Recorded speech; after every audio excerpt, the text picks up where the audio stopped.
आपने मुझे एक आइलैंड के बारे में बताया कि आपने कहा ईरान एक आइलैंड पे बहुत डिपेंडेंट है जिसके अंदर ऑयल और गैस के रिजर्व है और उसकी एक स्ट्रेटेजिक इंपॉर्टेंस भी है, मिडल ऑफ द रीजन है। वो कौन सा आइलैंड है? First thing. And the second, the most important thing, America and Donald Trump उसके ऊपर इतनी नज़रें क्यों जमाए हुए हैं?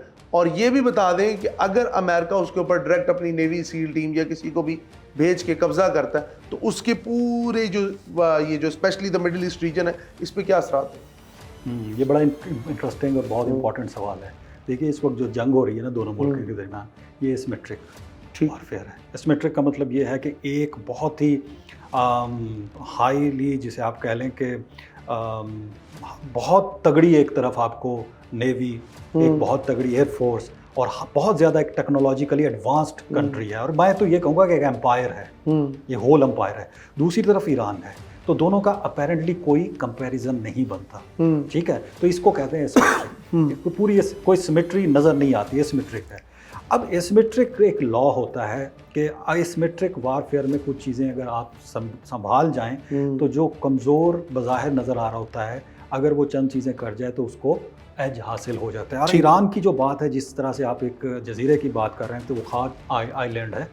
उस आइलैंड की जो इंपॉर्टेंस है वो ये है कि मोर देन 90% जो उसका ऑयल है वो पाइपलाइन के ज़रिए से वहाँ पर जाता है और वहाँ से फिर वो एक्सपोर्ट होता है। उसकी वजह उसकी वजह ये कि देखिए, जो कोस्ट लाइन है उसके साथ जो पानी है वो बड़ा शैलो है, जिसे कह सकते हैं कि डीप सी पोर्ट नहीं। हाँ, तो वो उसको वहाँ से सारी पाइपलाइंस जा रही हैं वहाँ पर, और वहाँ से फिर उनका वहाँ पे हो रहा है। पिछले दिनों एक अटैक भी हुआ था जो उनकी मिलिट्री इंस्टॉलेशंस पे वहाँ पे हुआ था। बहुत छोटा सा 7-8 किलोमीटर का ये, अगर समझ लें, ज़्यादा बड़ा आइलैंड नहीं है, छोटा सा एक जजीरा है। अगर ये समझ लें तो उस जजीरे के ऊपर कोई 8-10 हज़ार लोग होंगे maximum.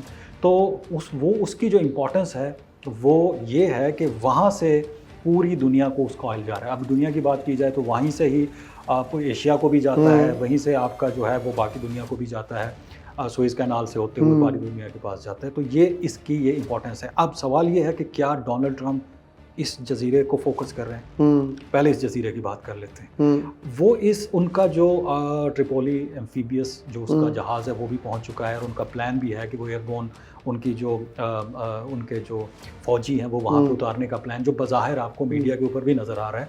Yes, they are considering it कि वो क्यों कर लें। देखिए, चोक कर देंगे ना आप उसकी इकॉनमी को। ठीक है। जब आप उस आइलैंड को कैप्चर कर लेंगे तो चोक कर लेंगे। जैसा मैंने कहा कि इन्होंने अटैक किया था, मिलिट्री इंस्टॉलेशन को अटैक किया था, लेकिन उन्होंने उस पाइपलाइंस को और उसके जो पूरी की पूरी जो ऑयल इंफ्रास्ट्रक्चर है उसको नहीं नुकसान पहुंचाया। इसका मतलब दे आल्सो अंडरस्टैंड कि ये इंपॉर्टेंट है। तो वो अगर इसको कैप्चर कर लेते हैं, that is not an easy job again, but अगर वो कर लेते हैं then you have choked Iran. ठीक है। किस तरह से कि जी सारी की सारी जो उसकी इकॉनमी है फिर आपने उसकी रोक ली। True, but that is not that easy. अगर आप वहाँ पर जाते हैं तो इतना आसान नहीं है। फिर आपको क्या करना पड़ेगा, जो मेरी नज़र में है उसके मुकाबले में कश्म आइलैंड है इसका। कुछ इसको कशम भी कहते हैं। तो वो आइलैंड है, वो समझ लें कि वो इससे भी ज़्यादा इंपॉर्टेंट है, वो बहुत बड़ा आइलैंड है। अच्छा। उसकी वजह ये है कि मुझे ये लगता है कि ये वहाँ पर भी अटैक कर सकते हैं और उसको भी कैप्चर करने की कोशिश कर सकते हैं। क्योंकि जब आप स्ट्रेट ऑफ हॉर्मुज़ की बात करते हैं तो वो बिल्कुल उसके माउथ के वहाँ पर मौजूद है। ठीक है। और वो ऐसा आइलैंड है कि उसके अंदर ग्रोव्स हैं, उसके अंदर केव्स हैं, उसके अंदर बड़ी ऐसी छुपी हुई जगह मौजूद हैं कि जहाँ इस वजह से उसको मिसाइल सिटी भी कहा जाता है उसका। हाँ, ईरान का मिसाइल सिटी कहा जाता है। मतलब ये ईरान के 2 वीक पॉइंट्स हो गए अगर देखा जाए। जी, साइमल्टेनियसली वीक पॉइंट और साइमल्टेनियसली स्ट्रॉन्ग पॉइंट भी है, क्योंकि यही वो है जहाँ से वो आराम से चोक कर देता है बहिरा, जिसे आप कह लें कि यहाँ से गुजरने वाली जितनी भी ट्रैफिक है उसको वो रोक सकता है, सी रूट को। अब वो वाला जो आइलैंड है उसके ऊपर भी इनकी नज़र ज़रूर होगी। They will try to go there and they will try to take that, but that won't be easy. अब देखिए, ये इसको कैप्चर करना आसान नहीं होगा। ऐसा नहीं है कि एक छोटा सा जजीरा है, आप जा रहे हैं।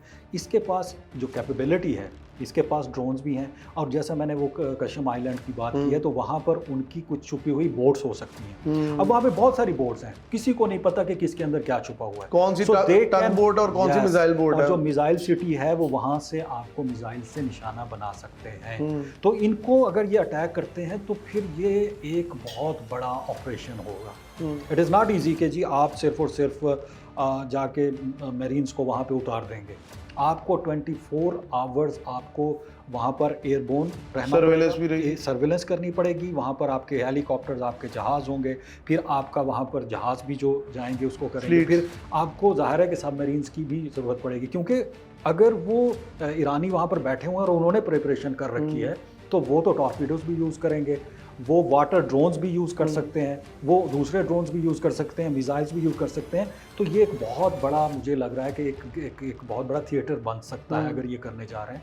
कह देना आसान है, ये बिल्कुल ऐसे ही है कि जैसे उन्होंने कहा था कि शायद हम डीकैपिटेशन की करके उनको हटा देंगे और फिर हम मकासद हल कर। तो इस वक्त अगर वो ईरान को चोक करने के ऊपर जा रहे हैं, तो वो ये समझ रहे हैं कि शायद हम इसको चोक कर लेंगे और ये सारा कुछ कर लेंगे। इस जैसे मैंने कहा था, ये एसिमेट्रिक वारफेयर है।